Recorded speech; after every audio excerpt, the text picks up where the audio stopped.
Hey everyone, welcome back to the channel. In today's tutorial, I'm going to show you how to install GSAP inside Webflow. If you've been wanting to add smooth, advanced animations to your websites, this is going to be a game changer for you.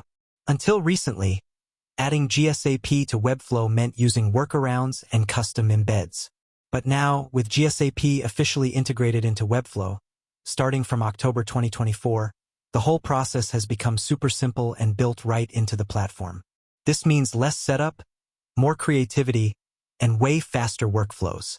To get started, head over to your Webflow designer. On the right-hand panel, you'll notice a small gear icon, which represents the settings menu.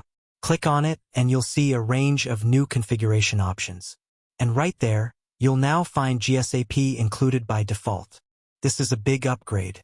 Instead of manually pasting scripts or hosting GSAP externally, Webflow now gives you direct access to GSAP from inside your project settings.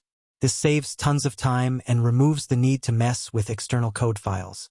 Now, you can easily apply GSAP animations directly within your Webflow projects.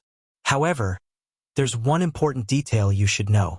To use GSAP with custom code inside your projects, you'll need to be on an upgraded Webflow site plan. Free and basic plans don't fully unlock SAP's advanced features.